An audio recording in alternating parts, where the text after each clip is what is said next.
Hayibo, besingakhuluma iphutha masithi umphakathi mawume manje. Umphakathi mawume manje ubambane, usho ngazwi linye, uphikise lo muntu othi usevala izitolo yena manje. Ngoba ngempela umphakathi maningami. Nihlangane niphikise lo muntu othi usevala izitolo yena manje, nizosokola. Nizosokola. Lo muntu othi usevala izitolo yena manje, unemonto akahamba ngayo, akayithengelwa. So uzothenga emamoli la kathanda khona. Nina nizosokola. Sathi thina anombuzo umbuzo othi nizothengaphi? Niyabona ngikhuluma nje, bakhona sebeqalile abasilalelayo. Bakhona sebeqalile abamphosa lo mbuzo. Uyambinda. Uyambinda. Nimbuza impela ukuthi sizothengaphi? Yena mayefuna ukuvala izitolo, akavala izitolo zangakubo le kwaNongoma. Ukuze kusasa umphakathi momvumela ngakubo, ukuze kusasa kuzohlupheka umphakathi wakwaNongoma.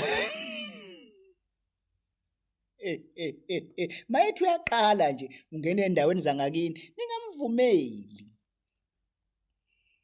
Sebeqalile abanye bayamchitha impela, ningamvumeli. Siyezwa ke abanye bathi, hayi izitolo azirano abanikazi bazo. Lalelani-ke sinelaphe. Abanikazi betolo abanawo umqondo wokudayisa.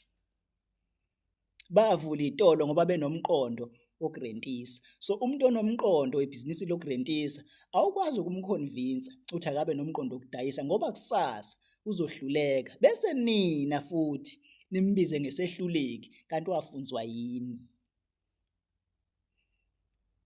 Abanikazi betolo abanawo umqondo wokudayisa, banomqondo webhizinisi lokurentisa. Yekelani ukufunza abantu. Sezwa ke abanye bathi abarentisa abantu base South Africa phela. Lalelani-ke. Abantu bakini base South Africa kade bevele bedayisa, abantu bokufika bedayisa.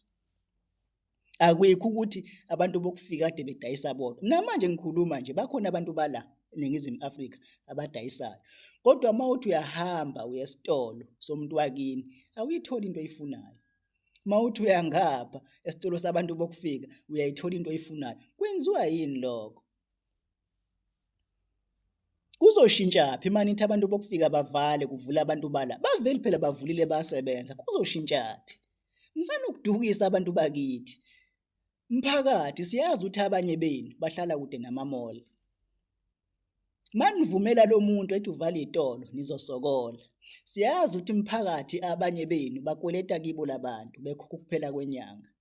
Manivumela lo muntu ethi uvala izitolo kuzophela konke lokho.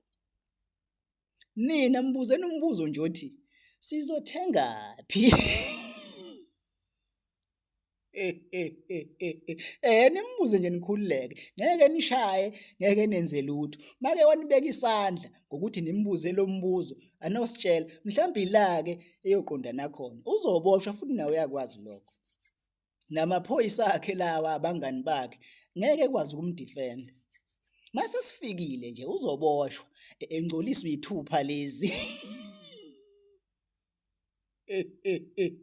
So mayethi uyaqala nje ufike endaweni zangakini, ningamvumeli. Uzonilahlekisa. Ube busy ephusha abantu bokufika ethi-ke abahamba abantu abanganamaphepha. Nameseka futhi beni right lapho. Kubantu bokufika kade bela bengenawo amaphepha abagunyaza ukuthi bebela. Nameseka beni right. Niyabona manje uyanilahlekisa, uzonihluphekisa. Ningamvumeli.